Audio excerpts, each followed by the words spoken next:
I think it doesn't even need to be the pandemic. It's, I think, a general question of, you know, what are the modes of working in a way?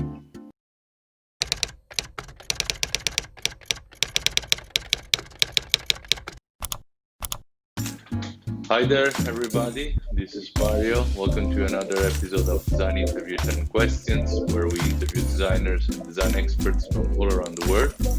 Today I'm with Isabel Seiffert. She is the co-founder of Offshore Studio, a graphic design studio based in Zurich, Switzerland. So welcome, Isabel. Thanks for being here. Hi. And if you don't mind, I would start immediately with initial question, which is what made you become a designer? Well, there's a long answer to that and a short one, but I think to summarize, in a way, I think when I was a teenager and in school, I was always more drawn to the artistic courses and cultural courses. And for me, it was quite clear that I wanted to go into this direction. And my first idea was to study art, fine arts. I was always interested in paintings and drawing, but somehow it wasn't really, it was never perfect enough for me, which is also why I was like frustrated many times. So there was this doubt about it, but I didn't know that graphic design existed. I never had heard of it. And I did a bit of a detour in the beginning after high school.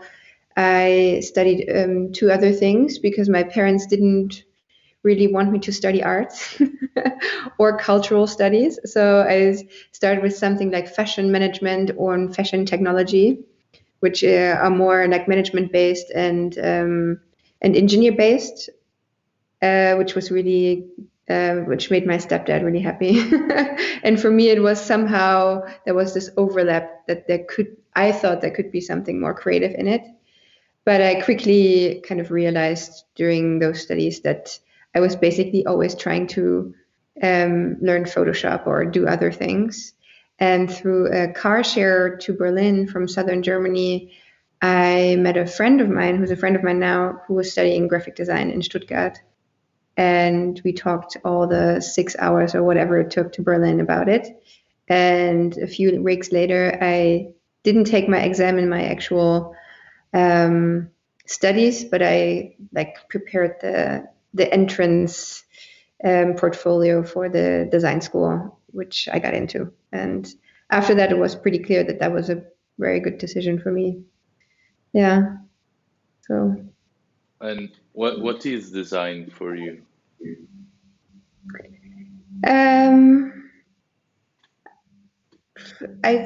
That's a tough one. I always kind of hesitate to say it's about visual communication because I think that can be part of it and that is a part of it, but I think that also cuts things a bit short because there's so many ways of how people use this as a tool or to do something with it. There's people who are really more into the kind of service part of designing something or like something really clear of communication, but there could be also something that is more of creating an atmosphere or a cultural common ground that is much more abstract than the per se visual communication of an event or product or whatever it is.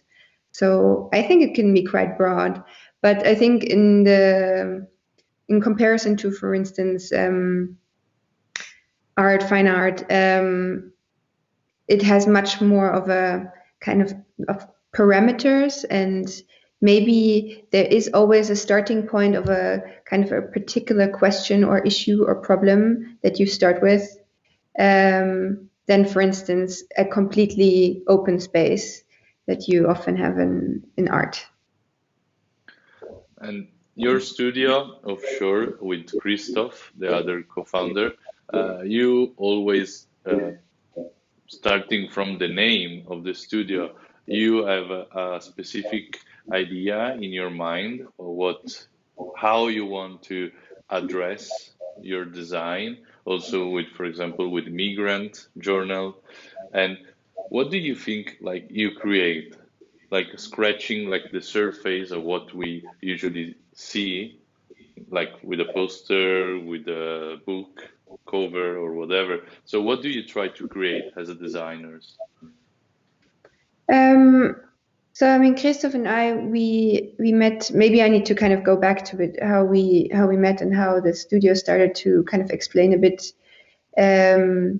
what our approach is and how it's also always evolving. I don't think it's something like that we have a fixed philosophy, and we always try to also talk about it and reevaluate where we stand now, and if we're still thinking the same things as maybe a year or two ago. But there are things that are always coming back, at least so far. So Christoph and I, we met in Zurich, studying in the masters here at the Tatarika, in editorial design. And I think both of our projects were relatively, let's say, like there was a strong interest in kind of social, political, contemporary events or issues that are happening right now, and wasn't necessarily like he was looking at migration actually, and working with migrants here in Zurich, teaching them mathematics and playing football with them, and like hearing their stories, how they got to Switzerland, and but he didn't really want to work with the interviews per se, so he wrote essays on their stories, based on their stories, which was then contextualized with global events to show kind of the mechanisms of why people are actually fleeing their country, why they're forced to flee their country. So there is a lot of this like research investigation that is not necessarily a plain interest in how typography works or what kind of what kind of binding you use. So this is a kind of a second layer to how to communicate this afterwards. And I was looking at, in German it's called Netzpolitik. So I was looking at the kind of political dimension of the internet, and kind of how, like from a smaller sphere of, let's say, hackers who are talking about kind of dangers of surveillance and data mining and all these topics that we know about now, but weren't so mainstream in 2011, 2012. I was looking at those things and kind of trying to find a way to showcase kind of these Twitter conversations between hackers and make them public, which also resulted in an editorial project. So this as a background, I think, explains already a lot how we kind of found common ground to work together later on. But then it took, I think, 2 years until we actually collaborated for the first time officially. I mean, we were always kind of in conversation. Christoph went to Treviso in Italy to work on Colors magazine. And I was already during the studies freelancing and continued to freelance, and then slowly starting to have more like my own projects and my own independent studio. And we would always meet up and speak about how we could actually continue this kind of work that we did in the masters as an actual practice in the professional world. But we never really knew how to go about this. So we started to think about projects that we wanted to do on the side. And then I think 2 months later, we had only started to on the self-initiated project. A friend of mine approached me to say, hey, remember like a few months ago we talked about like the migrant crisis and how it's really like how the media is kind of really narrow-minded and like polemic, and there's only this, like also the way the term migration is used is so boiled down to one particular meaning that there is not much space around what migration really means, and we wanted to open up this field again. And with another friend that she studied with in London in an urbanism master's, they had the idea of a publication or a magazine. And so this is how I got involved into this, and I asked Christoph because it was obvious that he would love this, and also from his master's thesis already, there was a hint that he would really like it, and it would be a good way for us to see how we really collaborate in like a practical sense. And this is how basically Offshore Studio started, and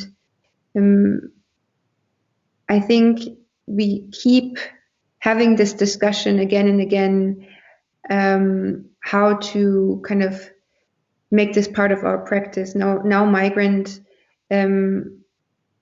is not over, but has a different phase in a way, because we published all 6 issues that we planned. It was already always a limited edition.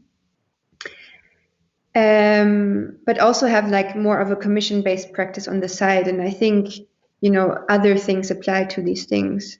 There's commissions that are more related to Migrant, because we got to know people, or they got to know our work through Migrant. So they had like a particular exhibition or research project, like Salvatore Vitale, who we did a book for last year, which is called How to Secure a Country. And we also worked on the infographics for his exhibition show in Winterthur. So I think this is something where it's like a bit of a mix. There's research and like kind of this approach that we have in Migrant, but it's also a commission, and there's also somebody from outside that we work with. It's not a completely self-initiated project.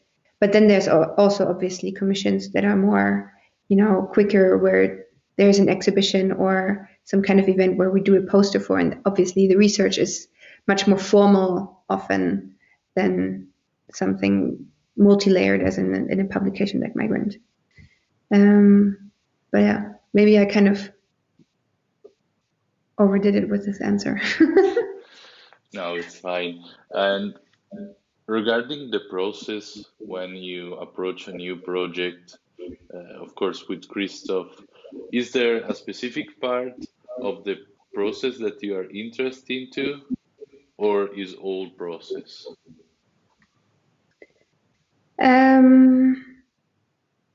I really like all the process. I mean, there's always this typical, you have like ideas, and we always, there's exceptions, but we always start together. And I mean, we try to actually, in most projects, to always be the two of us work together. So it's not necessary. I mean, we had these moments where we would split up, but for the most part, we are really fond of this collaboration throughout the whole thing. But yeah, there's always this part where we kind of brainstorm together, or kind of sketch ideas, and then meet again, and then we discuss ideas, and it always becomes this kind of common thing, or because of this kind of conversation, another idea comes along, or something makes more sense because you talk about it. And I really like that a lot. And then there's always this phase where you start and then you get really frustrated because it doesn't look the way you envision it somehow yet, and you need to kind of fight through. And I'm much worse with dealing with this frustration than Christoph is. I always have like a big crisis at some point. And then afterwards, at some point, it kind of starts to take shape into something that you're happy with and that makes sense, and it falls into place. And then I really also like to work on the details a lot because I always find, this extra mile when it already looks pretty good, but then you just like really tweak all the details and like edit everything like to the smallest thing. It always makes it so much better. And I guess I have much more patience for this, but I can also get lost, and then we have like too many days on the project. But yeah, I think there's no particular phase that really stands out for me, that I would say like I'm really more the conceptual person and not really the implementing one. But as we are a small studio, that's kind of clear. I think you have to like this. Otherwise, you need to find a job where you're really more the art director and have people working for you. And do you think perfection exists? Because you just said that you are always like very into the moment where you just change the details in a way to make the artwork more perfect in a way. But do you think perfection exists? No, not really. And I also think that maybe, I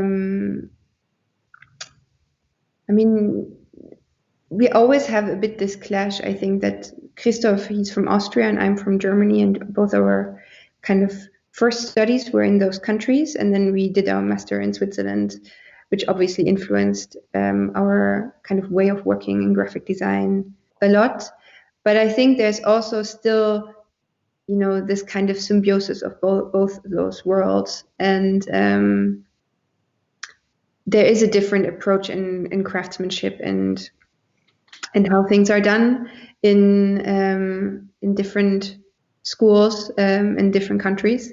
So I think for us, we have a lot. We managed to take a lot from this Swiss education in terms of detailed work, but we still have this other side as well. And I think we can also live with kind of something that's a bit off sometimes, or just like leave it a bit.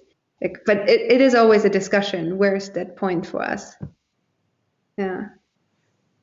And what do you think about the contemporary design scene? Like what you're seeing every day on social media around you? That's a tough one to distill. I think I'm quite ambivalent about it because on one hand, I think there's a lot of interesting works that you can discover just like from being at home. Like thinking about my first, when I studied graphic design in Germany, there was nothing like Instagram, there was only like slowly people already had websites, most of them, especially the more younger generation. So there was already something to explore, and Tumblr was getting big, and that was quite exciting, but it wasn't as massive as it is now. And in a way, I think I liked that as well, because it can be quite overwhelming to see what everybody is doing all the time. And I also think that there is this notion of, styles mixing there, that you can see influences in the US that are looking at Swiss graphic design or Dutch graphic design. And I'm sometimes not sure if that is completely ideal. I think it's great to learn from other cultures, but it's also nice to keep kind of an eclectic view on things. And there's always this notion that, it's a kind of Western aesthetics that kind of sweep over the globe. And we all like kind of inspired still by, or often by the international style that comes from, Europe. And I kind of hope that there will be a bit more, things to discover from other parts of the world. Might it be South America, or it starts to creep in that you see, like, I know more graphic designers from that I discover from South Korea or other places, but it's still proportionally smaller for now. So that's why I think that's what I said. It's like ambivalent. There is a chance that you can discover something else that maybe I wasn't able to discover 10, 15 years ago, because my main resources were European or maybe from the US. Whereas now there is a possibility, but also there's this kind of filter and this kind of evening out, because everybody's looking at the same thing. And obviously it inspires certain styles that are now kind of global and not local. But yeah, I think there's a lot of things going on, and there's also so many new ways of doing graphic design or working with graphic design that are much more how to say, like, that are not only service based. Like for instance, Nina Paim and Corinne Giesel from Basel, who do Common Interest. What they're doing, I think, is really important and something that was long overdue. And I think those kind of movements also live from the way now things are talked about online, and you can reach a wider audience. And I think it could be very inspiring for students to see those kind of practices. Because when I was studying, I think in Germany at least, the main thing you saw were bigger agencies who have big corporate clients. And I think now there's a bit of a kind of mix of various things. And I think that's great. And do you think like internet changed the way we design today? Definitely. I mean, I think it's impossible that, we're basically on this in front of a screen probably 90% of our waking hours. So for it not to influence, it influences basically everything you do in your life. So it influences the way you work, and obviously also what you work on or how you work on things. And we're always connected to kind of our culture and things we are exposed to. And obviously now we're exposed to a lot of other things than back in the days when you were just going around your town and to a library. So yeah, I think that has changed a lot, for the good and bad, I guess. But yeah. And how do you see design education today? I think it depends. Also, there's so many different schools and approaches to how to look into design education. But I think there's a lot of possibilities and a lot of interesting people who are teaching at the moment. And I see a lot of potential there. I think when I was, as I said before, I decided to study graphic design during a ride in a car share to Berlin, and I didn't really know a lot of design schools up until that point. And I think that's quite different now. Students are really, really informed. What are the great schools? What are the good names? And because it's also much more visible and much more international than it used to be. Which I think is mostly good, because there is this opportunity to maybe go somewhere else more than there used to be, and therefore to be exposed to something else or to other people. There's a group of international students coming together. But yeah, I think there's also, there's also maybe a lack of understanding that something local can be great as well. We don't always need to have these like name dropping schools to do great graphic design or great work in general. Where I feel sometimes there's a bit of a run to this kind of getting this best CV and having all like the good schools on your CV doesn't necessarily mean that the work is really interesting and meaningful. This can also happen in like a small design school, because it's a lot of teaching yourself as well. But I think there is a lot of there are a lot of offers and opportunities out there. It's more a sense of finding your way through them. And today, designers are doing a lot of self-initiated projects like you guys, for example. So do you think the designer role is going in this direction, being more like independent, starting their own project? Honestly, I think in a way, many designers have always done this. Maybe it was less visible, but when I was looking into this already early in my studies, I felt that the practices that I admired, they were often working this way, partially self-initiated. And I think this stems from this idea or from this urge to experiment, because if you have commissions, you often don't have the time or the resources to try out many different things, or to, draw a font from scratch or try to learn, a new tool, because you have the deadline and certain parameters. And also, I think it's like you're in a different mindset sometimes. And in order to kind of find new ways and to develop skills, this often happens through these self-initiated projects.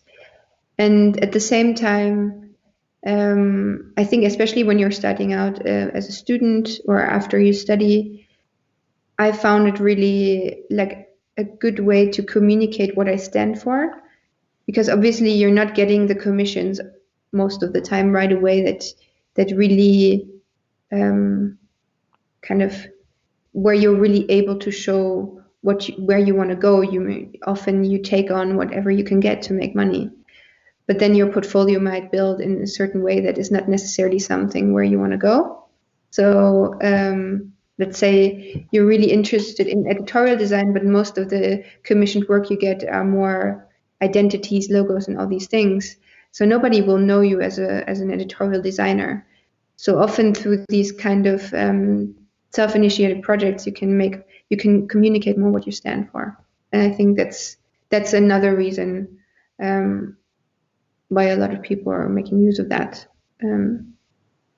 But what kind of role do you think the designer will have in the future? I honestly don't know. I think,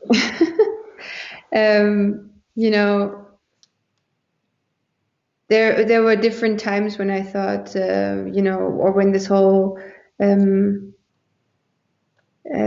discussion was going towards, is the designer becoming obsolete because of, machine learning or like artificial intelligence and everything is like so like in the internet, and everything is so fast as well, And I think there are, certain challenges, but I also think that more and more that I don't think it's going to like just go away and everything can be done in a program, and there's, you put in the parameters and you get your solution. I think that can be true for some minor parts. I think more that you will work maybe with machines or AI as an assistant, that they assist you in a certain task, but the conceptualization will still come from a designer or art director or whatever is the task. So I don't think they're becoming obsolete. I think it's becoming just more, there's this wave of how people were really specialized in certain things like typography, and then there was this wave where people were more generalist. So they knew a lot of things, like they could do a bit of animation and a bit of book design, and the more programs and software was available, the more everybody was kind of learning all these tools, which is great. But I think now maybe there's coming again a wave of more specialized people again who do certain things really well.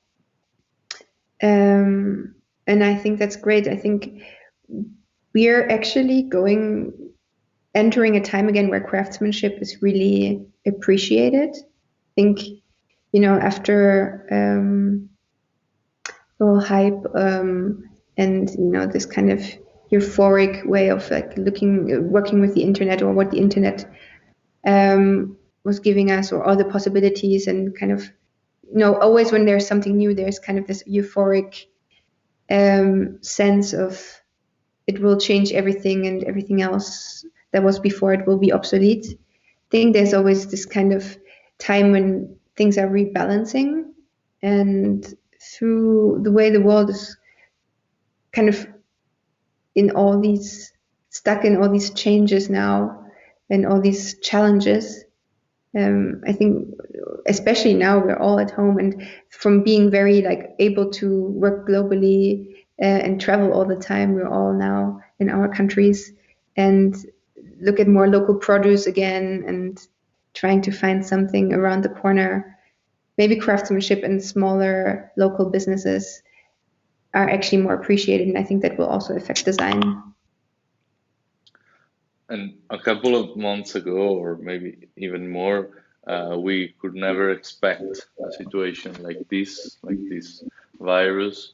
But do you think, as designers, we can do something we can do something for this global pandemic or not?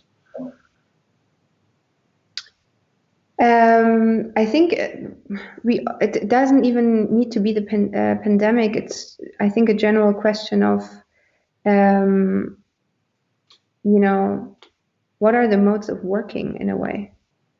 Because we are producing things all the time. I think that not just as graphic designers, could be as industrial designers or generally. And I think there is a need to rethink, do we need all of this?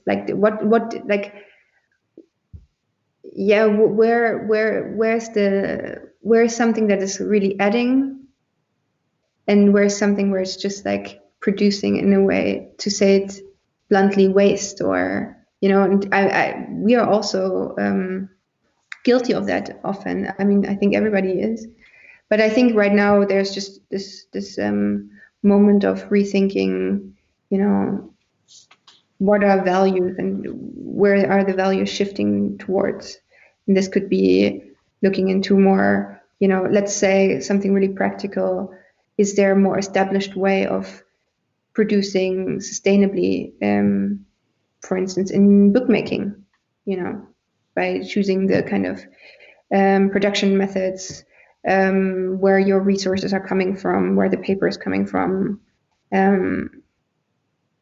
I think these kind of things are becoming more and more important, and designers are becoming also more aware of it. I think, this whole notion of design can't change the world or can change the world. I think it's neither. It's kind of in between. People are always influenced by something they use every day, or it is a communication, or the way you see the world. So design has an influence on your everyday life. But I also think, this notion that graphic designers are really powerful and can change the world, I think that's also kind of an overstatement, in many ways. So yeah, I think it's really in the small decisions you're making in your work, in your practice.